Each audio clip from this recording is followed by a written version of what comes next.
Hey, so welcome back to the Secret Underground Lair. Today we're going to start work on the tabletop bandsaw mill, and to do that we're going to be making some of the beams that are used as part of the support structure. So the beams that we're going to be using are made out of laminations of oak. So I have some pieces of oak here that we will be gluing together.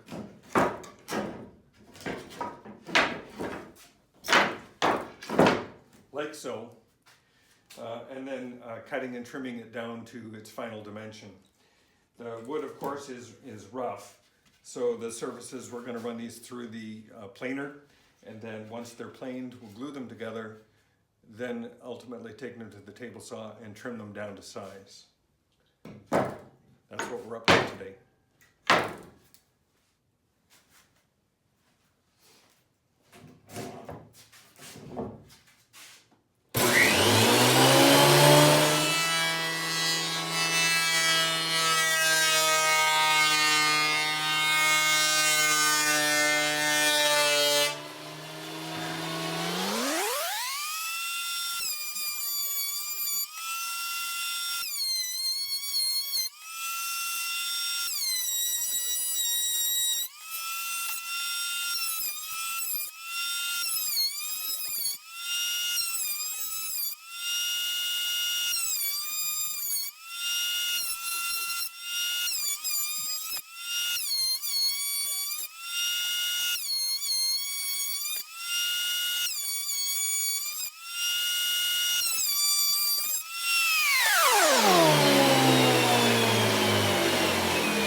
Okay, we now have our pieces ready for glue up, so we'll get them on the table, clamped, glued, take you through that step, and then finally we'll go to the table saw once the glue is dried and clean it all up.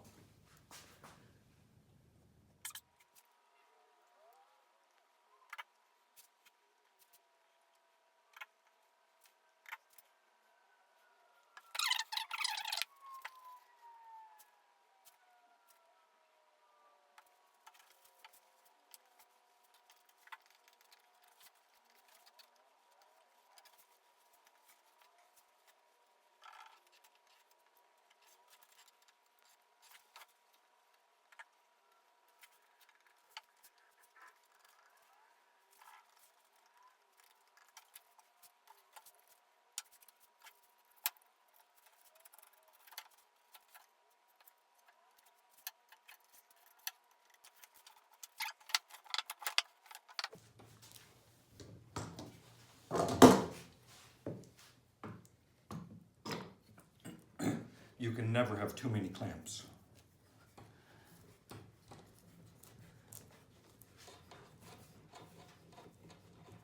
I like to start my glue ups by going in the middle and then working out.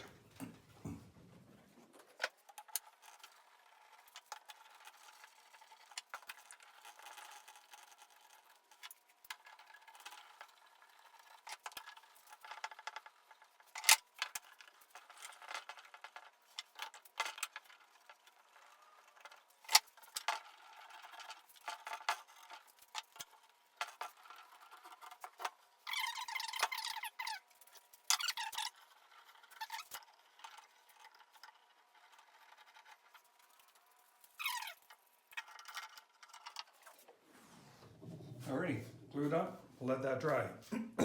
The beam is obviously oversized. In the end, it comes down to about 2 7/8 by 2 7/8, maybe 2 15/16 by 2 15/16, but it'll be cut down quite a bit, so I'm not concerned about the overlap here. That's all fine. Alrighty, the glue has had a chance to set up, so we'll take all the clamps off and then get this over to the table saw for cutting.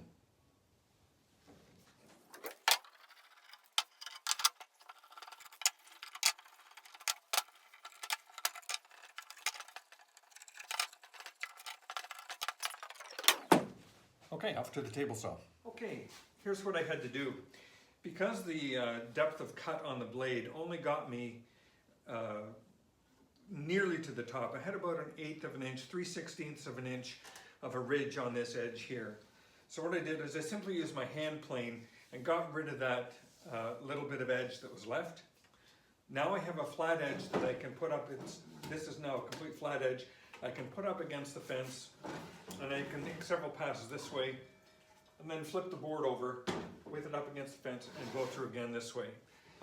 I did a beam on the last clip where I used my piece of bed rail, I fixed it to the top and ran it up against the fence, and that gave me a nice straight edge along here, but as you recall, it wasn't quite thick enough, or my blade doesn't go quite high enough to cut through the total thickness of this beam, which is a little over 3 inches. It's almost 3.5 inches.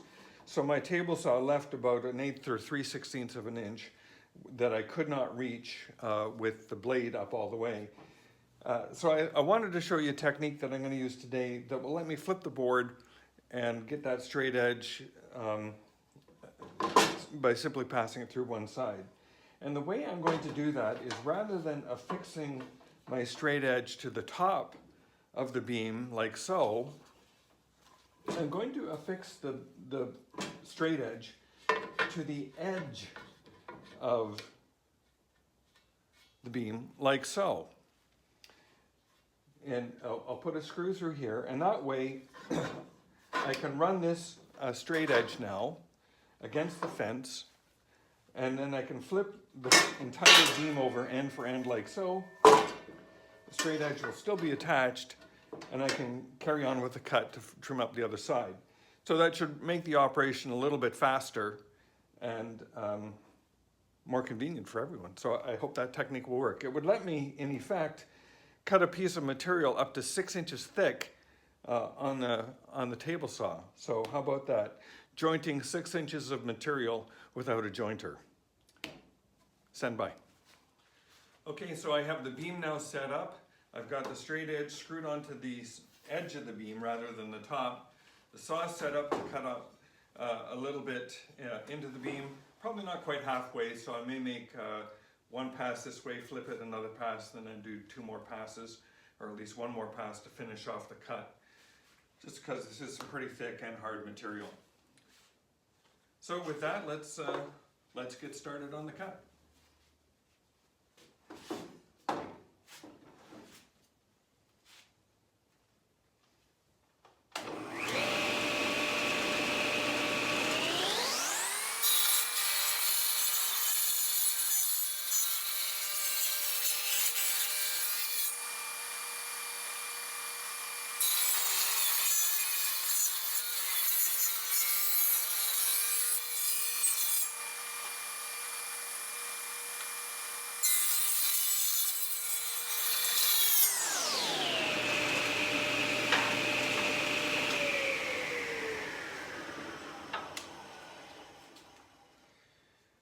And there we have a nice straight edge. Again, it'll be suitable for some fine finishing yet to come, but we do have the material cut 2 passes simply by flipping, where previously I had to go up with several cuts and then use a hand plane to finish off that edge. So I'm very happy with that result. And again, here's a technique you can use to theoretically go up to 6 inches worth of material jointed on your table saw. All right, we have the beams now cut down to rough size. Going to run them through the thickness planer, surface planer, just to get them cleaned up a little bit on the edges, ready for making the joinery cuts so that the whole piece can be put together.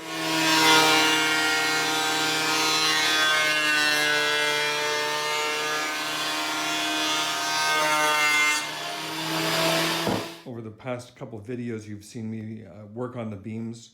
We now have 5 beams ready to be assembled.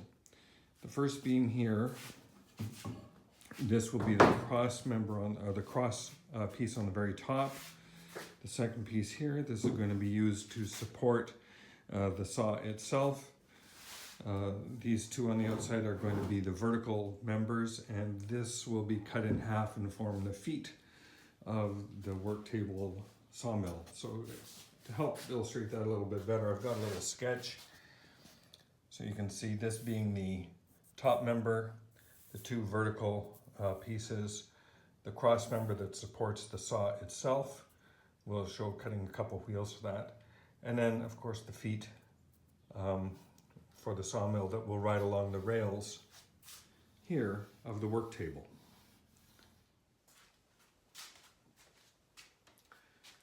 All right, we're ready to cut the beams here. I've got, we're going to be cutting the feet. So I got a piece of stock set up, compound miter saw set up. Got my stop set for 18 inches. So we'll cut a square end off here, slide it forward, make the 2 18-inch cuts.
There's a 2 feet rough cut. I'm going to move my guide stop to this end of the compound miter saw so I can hold the piece and get both of these cut exactly the same length.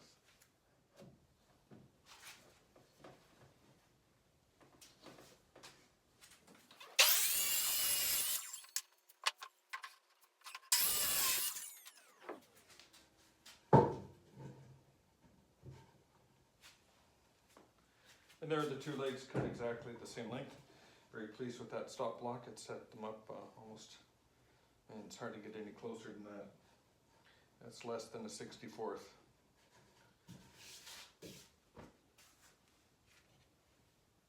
Okay. Next I'm going to measure off the top of the beam and we'll cut that to length. So the distance between the rails on the worktop miter saw, or worktop sawmill rather, are going to be, they are 49 inches from one side to the other. So since I want these feet to be riding right smack in the middle of the rail, that means I need to add another 3 inches to that 49. So the total length of this cross beam is going to be 52 inches. I've measured that, set it up on the saw, ready to make the cut.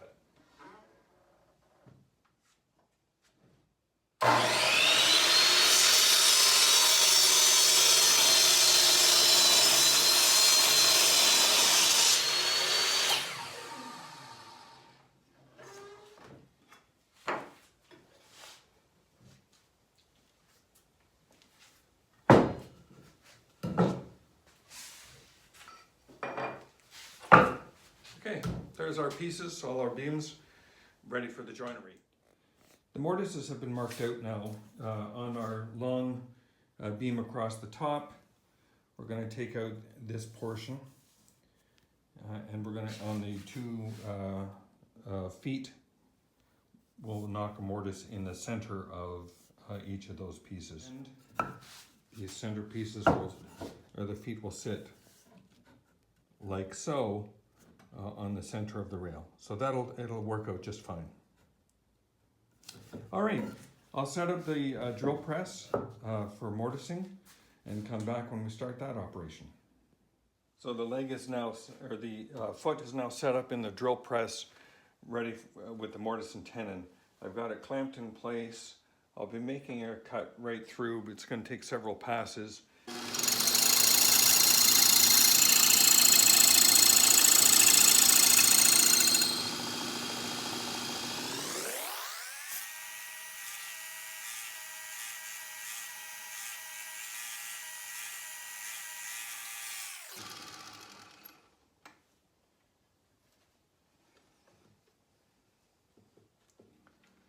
We'll just move down about half of the width of that cut. It's that first cut that's always the hardest, but now having made that initial cut, everything else will be a little bit faster. So we're moving down about halfway, half the width of the first cut.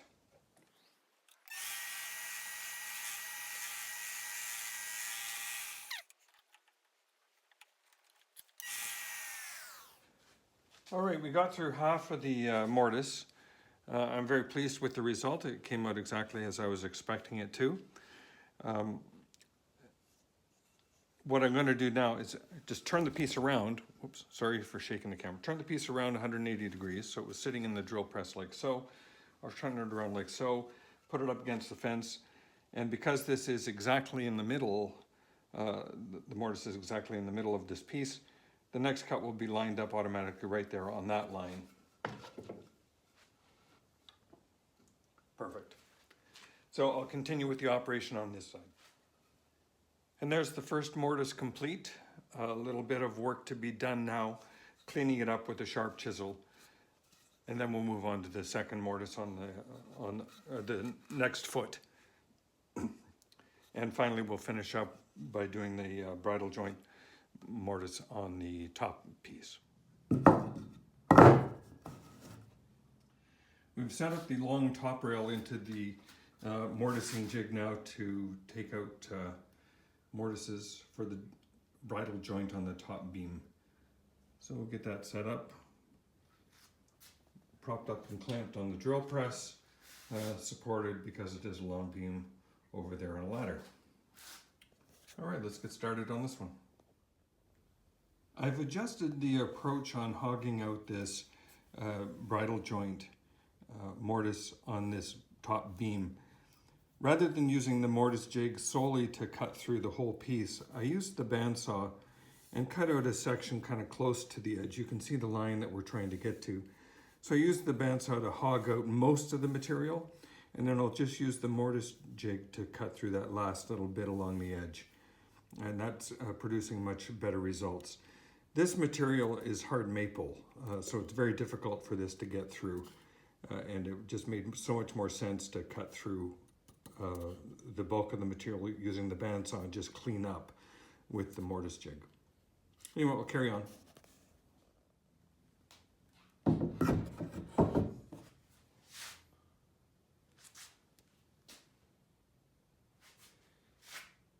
Now on to the tenons.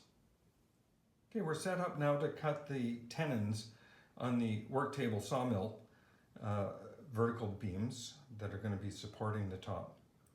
You can see that I've got a horizontal line. That's going to be the depth of cut. We'll flip the board over and make another depth of cut and then test that just simply in the tenons that have been, the mortises that we just finished cutting. But before I commit to cutting the final piece, the upright of the beam that we've got assembled, I'm going to do a test cut, a test fit, using a piece of Doug fir that I've just, a little scrap piece that I've got, cut down to the appropriate width dimensions. So we'll do a test cut using this piece and see how it fits. So a test cut on the Doug fir sample piece tells me that the compound miter saw is set up correctly. This is just going to fit in really nicely. It's a little bit snug, but some sanding on that will make a perfect finish that'll just slide right in. So I'm very happy with that result. We'll now move on to cutting the laminated beam. So we're going to be cutting the tenon out of this piece of the beam. To reduce, that means the blade's going to be going through this way. So we reduce tear out on this side. I'm just going to score it with a knife, and that'll make a much cleaner cut in the end.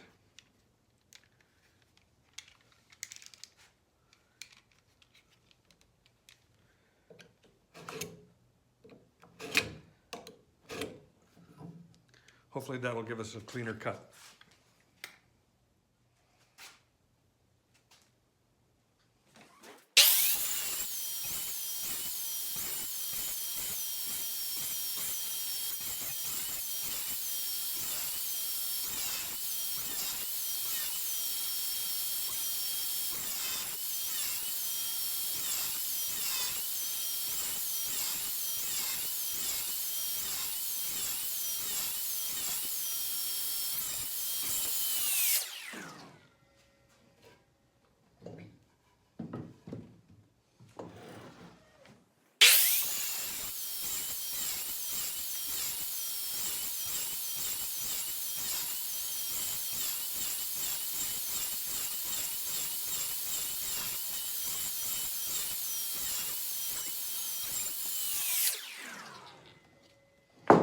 And there we are.